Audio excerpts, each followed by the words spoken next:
ఏ యూట్యూబ్ని అయితే నమ్ముకొని రేవంత్ రెడ్డి అధికారంలోకి వచ్చిండో, కాంగ్రెస్ పార్టీ అధికారంలోకి వచ్చిందో, ఇవాళ అదే యూట్యూబ్ని పొట్టు పొట్టు తిడుతున్నాడు, బహిరంగంగా తిడుతున్నాడు. ఎందుకు ఇట్లా చేస్తున్నాడు అనేది చూస్తే జర్నలిస్టులు, నిజమైన జర్నలిస్టులు ఎవరు, అసలు జర్నలిజం అంటే ఏంటి అనే దానికి నేను ఒక ఉదాహరణ చెప్పే ప్రయత్నం చేసిండు. వాస్తవానికి ఎట్లా అంటే, నిజమైన జర్నలిస్టులు అంటే ఎవరంటే నిజం మాట్లాడకుండా భజన చేసేటోళ్ళు నిజమైన జర్నలిస్టులు. అంటే పొద్దున లేస్తే రేవంత్ రెడ్డి సూపరు, కాంగ్రెస్ బంపరు అని చెప్పి ఎవరైతే మాట్లాడతారో వాళ్ళంతా నిజమైన జర్నలిస్టులు. అది కాకుండా వాస్తవంగా జరుగుతున్నది ఏంటి అని ఎవరైతే చెప్తారో వాళ్ళు ఎవ్వడూ జర్నలిస్ట్ కాదంట. వాళ్ళు జర్నలిజం చదువుకున్నా సరే, వాడు సొంతంగా వచ్చి యూట్యూబ్ ఛానల్ పెట్టుకున్నా సరే, కానీ వాళ్ళు ఎవ్వడు కూడా జర్నలిస్ట్ కాదంట. ఫర్ ఎగ్జాంపుల్, 100% రుణమాఫీ చేసినామని చెప్పి రేవంత్ రెడ్డి చెప్పిండు, రైట్? అయితే పత్రికలు ఇప్పుడు ఆయన చేతిలో ఒక 10 పేపర్లు ఉన్నాయి, ఒక 20 న్యూస్ ఛానల్స్ ఉన్నాయి. అయినా కూడా అవన్నీ అసలు మీడియా. ఆ అసలు మీడియాకైనా భయపడతలేడు, కానీ కొసర్ మీడియాని చూసి గజ్జును అంటున్నాడు. కొసర్ మీడియా ఎవరు అంటే యూట్యూబర్లకు ఎందుకు భయపడుతున్నాడు అంటే 100% రుణమాఫీ జరిగింది అని ఆయన పత్రికలు రాస్తున్నాయి, ఆయన మీడియా చెప్తున్నది. కానీ వాస్తవ పరిస్థితిలో సీఎం సొంత జిల్లాలోనే చాలా మందికి రుణమాఫీ కాలే. ఈ నిజం ఎవరు చెప్పాలి? ఇప్పుడు ఈయన భజన మీడియా చెప్తుందా? చెప్పదు. అదే నిజమైన మీడియా ఈయన భాషలో చెప్పాలంటే. మరి ఆ నిజాన్ని ఎవరు చెప్పిర్రు? యూట్యూబర్స్ చెప్పిర్రు. యూట్యూబర్స్ సీఎం సొంత ఊరికి వెళ్ళి ఎవరెవరికైతే రుణమాఫీ కాలేదో వాళ్ళని ఇంటర్వ్యూ చేసిర్రు. ఆ ప్రయత్నం చేసినప్పుడు అక్కడున్న కాంగ్రెస్ పార్టీ వాళ్ళు దాడి చేసిర్రు. ఇందిరమ్మ రాజ్యం అనే పేరుకి జస్టిఫికేషన్ మరి ఇంకేందో అర్థం కాదు, కానీ మహిళా జర్నలిస్టుల మీద దాడి చేసిర్రు. ఒక్కటి మాట్లాడుకునే విషయం ఏంటంటే, ఇక్కడ 100% రుణమాఫీ జరిగి ఉంటే నీ ఊర్లోనే 100% రుణమాఫీ జరిగిపోయి ఉండేది, 100%. ఓకే, అట్లా జరిగితే ప్రజలే వాళ్ళని దగ్గర రానియారు కదా. ప్రజలే వాళ్ళని తిప్పి పంపిస్తారు, ప్రజలే వాళ్ళ మీద తిరుగుబాటు చేస్తారు ఖచ్చితంగా. కానీ మీకు రుణమాఫీ అయ్యిందా లేదా అనే విషయం తెలుసుకోవడానికి వచ్చిన మహిళా జర్నలిస్టుల మీద సీఎం సొంత జిల్లాలో కాంగ్రెస్ కార్యకర్తలు దాడి చేసిర్రు అంటే దాని అర్థం ఏంది? మీరు రుణమాఫీ 100% చెయ్యలేదు. ఇది నిజం. ఈ నిజాన్ని నీ సొంత మీడియా, నీ భజన మీడియా ఎవ్వడు రాయడు. రాయగలిగేది ఎవరు?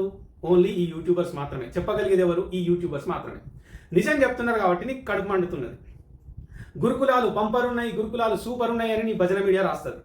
కానీ గురుకులాల్లో పిల్లలు గొడ్డు కారం తింటున్నారు, వాళ్ళకి కారం మెతుకులు పెడుతున్నారు, వాళ్ళు తినే అన్నంలో పురుగులు వస్తున్నాయి, టాయిలెట్లు దరిద్రంగా ఉన్నది. 10 సంవత్సరాలు వెలిగిన గురుకులాలన్నీ ఇప్పుడు మొత్తం సర్వనాశనం అయిపోతున్నాయి. ఈ విషయాన్ని చెప్పగలిగే దమ్మె వాళ్ళకున్నది, యూట్యూబ్కు ఉన్నది. యూట్యూబర్స్ మాత్రమే ధైర్యం చేస్తారు. ఓకే, నీ దిశాకా ధైర్యం లేదు, నీ ఈనాడుకా ధైర్యం లేదు, నీ కిరసన్ ఆయిల్ పేపర్కా ధైర్యం లేదు. వాళ్ళు ఎవరు ఆ విషయాన్ని చెప్పారు. అందుకే వాళ్ళు నిజమైన పాత్రికేయులు అన్నట్టు. వీళ్ళు చెప్తారు కాబట్టి వీళ్ళు దరిద్రులు. భువనగిరిలో 2 అమ్మాయిలు అనుమానాస్పదంగా చచ్చిపోతే ఆ వార్త నీ మీడియా రాయదు. డిఎస్సి అభ్యర్థులు రోడ్ల మీదకి వస్తే ఆ వార్త నీ మీడియా అసలే చెప్పదు. జియో 46 రద్దు చేయండి అని ధర్నాలు చేస్తే ఆ వార్త ఎక్కడా కూడా నీ టీవీలలో కనిపించదు, నీ పేపర్లలో కనిపించదు. మరి ఈ వార్తలు జనానికి ఎవరు చేరుస్తున్నారు అంటే యూట్యూబ్. నువ్వు ఎవరైతే కుసరగాలంటున్నావో వాళ్ళే నీ అసలు రూపం బయట పెట్టి, నీ అసలు పనితనం బయట పెట్టి ప్రపంచానికి చెప్తున్నది ఎవరు అంటే యూట్యూబర్స్.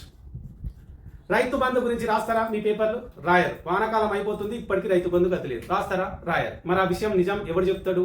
యూట్యూబర్స్ మాత్రమే చెప్తారు. యూట్యూబర్స్ అదే చేస్తున్నారు. నువ్వు మనుషులను పెట్టి కొట్టిపించినా, దాడులు చేపించినా, అక్రమ కేసులు పెట్టిపించినా, ఏం చేసినా కూడా కొసరగాలే కదా వీళ్ళంతా. కొసరగాళ్ళ మీదనే దాడులు చేపిస్తున్నావు, కొసరగాళ్ళ మీదనే అక్రమ కేసులు పెట్టిపిస్తున్నావు, కొసరగాళ్ళ మీదనే గుండాలతో రాళ్ళు వేపిస్తున్నావు. అయినా కూడా ఆ కొసరగాళ్ళే నిజాలు చెప్తున్నారు భయపడకుండా. మొత్తం జర్నలిస్టుల గొంతులు, అందరి గొంతులు మూసేస్తానికి నువ్వు చేసిన ప్రయత్నమే ఇండ్ల పట్టాల పంపిణీ. ఎట్లా జరుగుతుంది ఇది అంటే, ఫస్ట్ నేను ఏం చేసిండు అంటే, తెలంగాణలో మేధావుల గొంతు మూగబోవాలి. మేధావులు అంటే ఎవరు? ప్రశ్నించేటోళ్ళు. సరే, అప్పుడు కేసీఆర్ని ప్రశ్నించారు ఎవరు? మన కోదండ రామరెడ్డి కావచ్చు, తీన్మార్ మల్లన్న కావచ్చు, బల్మూరి వెంకట్ కావచ్చు, ఆకునూరు మురళి కావచ్చు, ఇప్పుడు ప్రొఫెసర్ నాగేశ్వరరావు. ఈ మేధావులంతా వీళ్ళని ఇట్లనే ఉంచితే ఏం చేస్తారు? ప్రశ్నిస్తారు ప్రభుత్వాన్ని. అందుకే వీళ్ళకి ఏం చేయాలి? మనిషికొక్క ఉద్యోగం పడేయాలి. అందుకే ఏం చేసిండు? బల్మూరి వెంకట్కు ఉద్యోగం ఇచ్చిండు, తీన్మార్ మల్లన్నకు ఉద్యోగం వచ్చింది, కోదండరామ్కు ఉద్యోగం వచ్చింది. ఇట్లా అందరికి ఒక్కొక్క ఉద్యోగం. మొన్న ఆకునూరు మురళికి కూడా ఉద్యోగం ఇచ్చిండు. కథం. వీళ్ళు ఏం చేస్తారు? ఇప్పుడు కేసీఆర్ ప్రభుత్వంలో ఉన్నప్పుడేమో నిరుద్యోగుల్ని రెచ్చగొట్టిర్రు. బర్రెలు వస్తున్నాయి, గొర్రెలు వస్తున్నాయి, కానీ ఉద్యోగాలు వస్తలేవు అని చెప్పి రెచ్చగొట్టిర్రు. రోడ్ల మీద తెచ్చిర్రు నిరుద్యోగులందరినీ. 46 జీవో రద్దు చేస్తామని చెప్పి నిరుద్యోగుల్ని లేపిర్రు. నిరుద్యోగులే సొంత డబ్బులు పెట్టుకొని ఊరూరు తిరిగి ఓట్లేయించి, కాళ్ళు మొక్కి బతిలాడి ఓట్లేయించే రేంజ్లో నిరుద్యోగులను వాడుకొని ఇలా డిఎస్సి వాయిదా వేయమంటే బల్మూరి వెంకట్ వస్తాడా? తీన్మార్ మల్లన్న వస్తాడా? రాడు. 46 జీవో రద్దు చేయమంటే కోదండ రామరెడ్డి వస్తాడా? రాడు. గ్రూప్స్ వాయిదా వేయమని ధర్నా చేసినప్పుడు ఎవరు వస్తారు? ఎవరు రారు. గురుకులాలు సర్వనాశనం అయిపోతున్నాయి. మాట్లాడడానికి ఆకునూరు మురళి వస్తాడా? రాడు. సో మేధావుల గొంతులన్నీ ముగబైనాయి. ఇప్పుడు తెలంగాణలో నిరుద్యోగుల కోసం కానీ, విద్యార్థుల కోసం కానీ మాట్లాడే గొంతు ఒక్కటి కూడా లేదు. సో మేధావుల గొంతులన్నీ మూసేసినాక ఇప్పుడు ఎవరు? జర్నలిస్టులు. వీళ్ళకేం చేయాలి, ఇండ్ల పట్టాలు ఇవ్వాలి. ఇండ్ల పట్టాలు ఇస్తే వీళ్ళ గొంతులు కూడా సగానికి సగం మూతపడతాయి.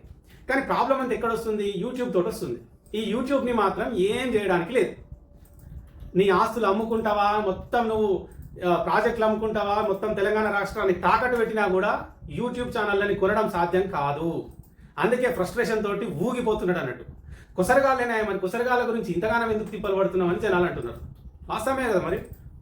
ఇదే యూట్యూబ్ని అబద్ధాలు ప్రచారం చేయించి కేసీఆర్ మీదకి ఎగదోయించి కేసీఆర్ మీద తప్పుడు వార్తలు ప్రచారం చేయించి అధికారంలోకి వచ్చింది నువ్వే కదా. ఆ యూట్యూబ్ లేకపోతే నువ్వెక్కడ ఉండటంవి, ఏ ట్యూబ్లోకి పంక్చర్లు వేసుకునేటోవి.